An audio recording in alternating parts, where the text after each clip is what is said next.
ఇప్పుడు ఒక పెద్ద రాజుండు, రాజు లేకపోతే ముఖ్యమంత్రి సంథింగ్ ఎవరో ఒక పెద్ద అధిపతుండు.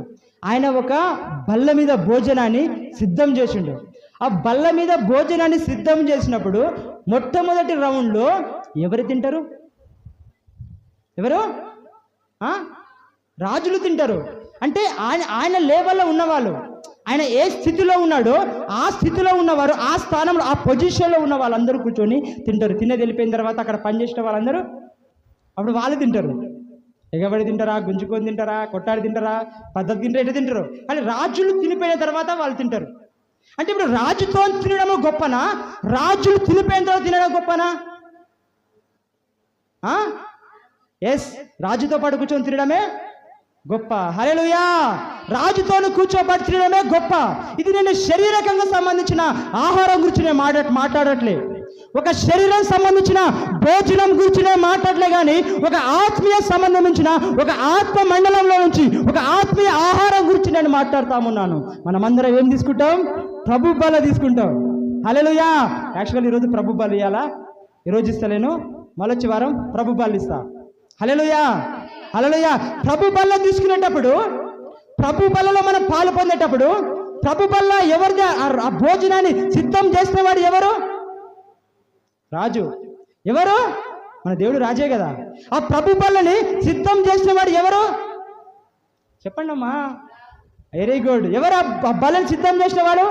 రాజు. మీరు ప్రభు బల్ల తీసుకునేటప్పుడు మీరు ఒక ఫోటో చూసుంటారు, ఎప్పుడు చిన్నప్పటికి వెళ్ళి ఇప్పటి వరకు ఏదైనా ఒక ఫోటో చూసుంటారు. ఆ ఫోటో ఎలా ఉంటుంది? రాజు కూర్చుంటాడు, రాజు బల్ల చుట్టూ శిష్యులు కూర్చుంటారు. అంటే ప్రభు బల్ల వాళ్ళు పాలు పొందేటప్పుడు రాజుతో పాటు వాళ్ళు కూర్చుంటారు. రాజు ఎక్కడైతే కూర్చున్నాడో రాజుతో పాటు కూర్చొని ఆ ప్రభు బల్లలో వాళ్ళు పాల్గొంటున్నారు. అంటే మనం అంతా ప్రభు బల్లలో తీసుకునేటప్పుడు మనం ఎవరితో పాటు కూర్చుంటున్నాం? అర్థమవుతుందా? ఆత్మీయ కోణం. రాజుతో పాటు కూర్చుంటాం. రాజు తిన్నాక ఎవరైనా తినొచ్చు, కానీ రాజుతో పాటు కూర్చోవడం తినడం అనేది అది గొప్ప విషయం. కనుక ప్రభు బల్ల అనేది అది సాధారణం కాదు.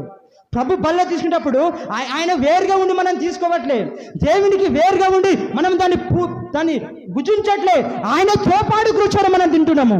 ఆయనతో పాటు కూర్చొని ఆయన బల్లలో మనము పాల్గొంటామున్నాం. కనుక అది దేనికి సాదృశ్యం ఉంది?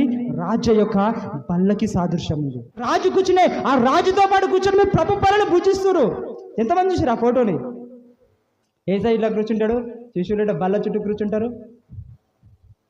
అర్థమైందా? చూడలేదు ఎప్పుడు? అయ్యో అనుభవం లేదా? సరేలే ఒకరోజు తెప్పిస్తా ఫోటో. హల్లెలూయా! మరి సినిమా చూసిరా? కర్ణమేడి సినిమా ఏదో ఉంటుంది. ఆ సినిమాలో కాళ్ళు గడుగుతాడు దేవుడు, కాళ్ళు గడిగేసి అందరినీ బల్ల చుట్టూ కూర్చోబెట్టి అందరికి రొట్టె చించేసి ఇచ్చేస్తాడు. అంటే సమానంగా కూర్చుంటారు. ఇప్పుడు రేపు మనం ఎవరితో పాటు కూర్చుంటాం? పరలోకంలో తండ్రితో పాటు కూర్చుంటాం. అంటే ఆయన మనల్ని సమానులుగా చేసిండు. ఆయన మనల్ని ఆయనతో కూర్చోవడానికి అర్హులుగా చేసిండు. ఎక్కడో లోదేబార్ అనుభవంలో మనం ఉంటే, ఎక్కడో లోదేబార్ అనుభవంలో మనం ఉంటే, లోదేబార్ అనుభవంలో మనము ప్రయాసపడుతుంటే ఆయన బల్ల దగ్గరికి మనం పిలిచిండు. ఆయనతో పాటు మనం కూర్చోవడానికి, ఆయనతో పాటు మనం భోజనం చేయడానికి ఆయన మనకి ఒక అర్హులుగా ఆయన మనల్ని మార్చిండు. హల్లెలూయా! హల్లెలూయా! హల్లెలూయా! కనుక ఆ లోదేబార్ అనుభవం నుంచి దేవుడు మనల్ని ఏం చేస్తుండు? ఆయన బల్ల దగ్గరికి తీసుకొస్తామన్నాడు. ఆయన బల్ల దగ్గరికి ఆయనతో పాటు కూర్చోవడానికి ఆశపడతామన్నాడు. ఇంతటి గొప్ప స్థానాన్ని, ఇంతటి గొప్ప ధన్యతని మీరు నిర్లక్ష్యం చేసి ప్రభు బల్ల కూడా రాకపోతే అది మీరు రాజుతో పాటు కూర్చొని తిన్న వాళ్ళైతారా? తర్వాత తిన్న వాళ్ళైతారా? మరి తర్వాత తిన్న వాళ్ళకి ఎలా ఉంటుంది? రాజుతో పాటు కూర్చున్న వాళ్ళకి ఎలా ఉంటుంది? కాబట్టి ఈ ప్రత్యక్షతలు తెలుసుకోవాలా. ఈ విధంగా అంటే అట్ట పాల్గొనాలా. హల్లెలూయా! ఉపవాసం ఉంటావా? నీ ఇష్టం. నాకు ఇష్టం, నాకు ఎప్పుడు ఉపవాసం ఉండాలనిపిస్తున్నప్పుడు ఉంటా. అది మన ఆత్మీయకు సంబంధించినది. హల్లెలూయా! కనుక ప్రభు బలలో మనం పాల్గొనేటప్పుడు ఆ రాజులాగానే రావాలా. ఆ ప్రభు బలలో మనం పాల్గొనేటట్టే రావాలా. నువ్వు ఎవరివి? దేవుని కుమారుడు, కుమార్తెవి. ఎందుకు సాధారణంగా చూసుకుంటున్నావు?